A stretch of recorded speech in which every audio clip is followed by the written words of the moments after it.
Eh bien bonjour, aujourd'hui bienvenue dans cette séquence de 10 minutes max pour traiter un sujet de secourisme en lien avec le RIFAP et Anteor. Aujourd'hui on va travailler sur qu'est-ce qu'il faut prévoir pour faire une formation RIFAP ou Anteor. Donc là en fait finalement j'ai essayé de vous mettre un peu tout le matériel qu'on peut avoir sur ces formations là et dont on a besoin pour faire à peu près une bonne formation. Alors peut-être qu'il n'y a pas tout, mais il y a une grosse partie. Donc on va faire le tour ensemble de ce matériel là pour le découvrir, et comme ça va vous permettre de rien oublier le jour de vos formations. Donc on va commencer par tout simplement du matériel de base quand on fait du secourisme, des gants, donc prévoir plusieurs tailles, bien penser à ça. Ensuite, sur les parties hémorragiques, pensez à prévoir un coussin hémostatique d'urgence, c'est assez courant dans les trousses de secours maintenant pour stopper les hémorragies. Donc voilà. Ensuite, pensez également à prendre de quoi faire pour stopper les hémorragies, par exemple pour faire des compressions directes, voire des garrots, ou des pansements compressifs. Donc un lien large, une compresse sous forme de torchon, et par exemple un bout de bois, ça vous permettra de faire un garrot. Prévoyez-en, ça c'est mon conseil, autant que de groupes de stagiaires, par exemple c'est un pour deux, quoi. Comme ça permet de tourner assez vite au niveau des ateliers.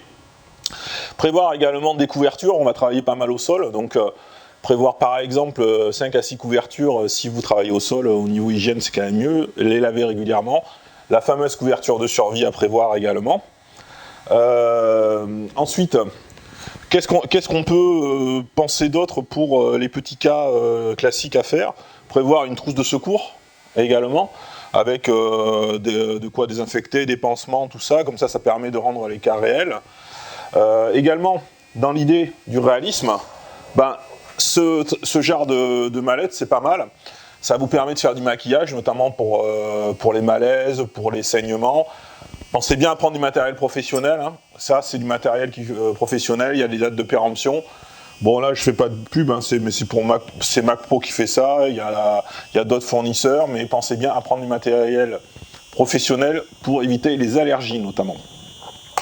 Quoi d'autre également pour prévoir avant de rentrer dans la partie un peu plus réanimation, on peut dire qu'il y a on oublie souvent, mais il y a tout ce qui est documentation à prévoir. Par exemple, les livrets RIFAP, les livrets Anteor, ça c'est pas mal aussi à prévoir. Également, les fiches de secours pour notamment qui sont liées au code du sport. C'est pour faire les cas concrets, il en faut des vierges pour donner aux élèves. Des feuilles de palanquet. Les référentiels de secourisme d'État, ça vous permet, si vous avez un doute, de vous replonger là-dedans et de vérifier vos gestes. Pensez bien au référentiel PSC, mais aussi au référentiel PS, premier secours, pour la partie oxygénothérapie.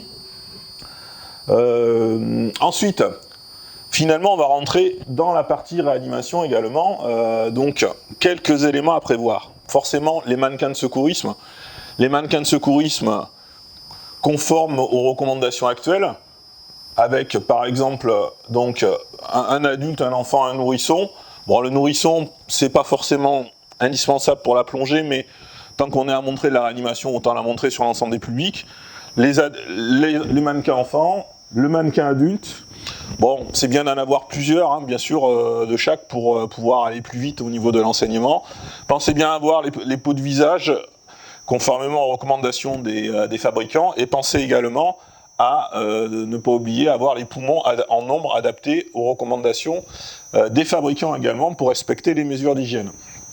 Ensuite, qu'est-ce qu'on prévoit d'autre dans le cadre de la réanimation? Tout ce qui va être les embûches, donc les insufflateurs, prévoir différentes tailles.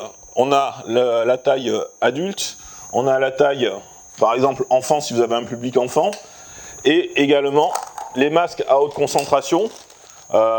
C'est pareil, il y en a pour adultes et pour enfants, donc c'est pas mal d'avoir les deux pour les montrer également. Prévoir également forcément la bouteille d'oxygénothérapie. Donc là, la bouteille d'oxygénothérapie, là c'est une factice que j'ai, c'est pas mal pour l'enseignement. Ça évite les ouvertures, les fermetures successives et les risques d'auto-inflammation de la bouteille. Donc voilà, ça c'est pas mal aussi.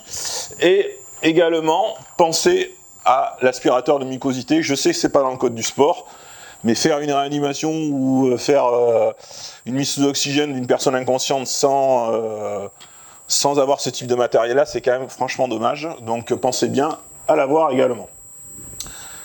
Les défibrillateurs également à prévoir. Donc les défibrillateurs à prévoir, il en faut au moins un ou deux. C'est pareil, c'est pas une obligation au niveau du RIFAP, mais malgré tout, quand même, enseigner une réanimation sans défibrillateur maintenant, ça serait quand même un peu dommage. Donc, défibrillateur, les électrodes, les piles qui vont avec les défibrillateurs. Donc ça, c'est pas trop cher, et il faut prévoir ça. Une petite astuce, il y a des défibrillateurs miniatures maintenant de formation. Ces défibrillateurs, c'est pas mal, hein, ça vaut 40 €. Et ça vous permet tout à fait de faire de l'enseignement sans problème. Donc c'est pas un gros investissement pour un club ou pour un codep. Voilà, ceux-là sont un peu plus chers. Ensuite, également prévoir une VHF pour montrer aux gens que c'est utile et que souvent beaucoup de gens ne connaissent pas les VHF, donc du coup c'est quand même pas mal qu'ils en voient une. Mais comme on va pas parler à la VHF pour faire les exercices, moi je vous conseille d'avoir des petits talkie-walkie. Donc ça vous permet tout simplement de pouvoir simuler les cas réels, simuler le cross et sans occuper les fréquences de secours. Donc ça c'est très intéressant. Bon, par exemple, un téléphone de simulation également, c'est pas mal aussi pour les cas concrets. Qu'est-ce que j'ai oublié d'autre dans ce que je voulais vous dire? Bien sûr, il faut prévoir le matériel pour la plongée.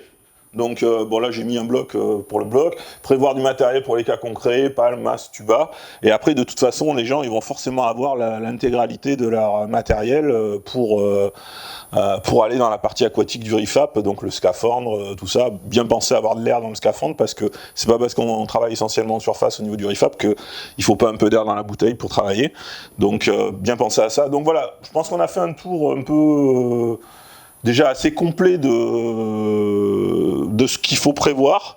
Je vous donnerai en support complémentaire à la vidéo un petit PowerPoint qui vous permettra d'avoir le récapitulatif le pense-bête de ce qu'il faut prévoir, donc vous le retrouvez en annexe de la vidéo.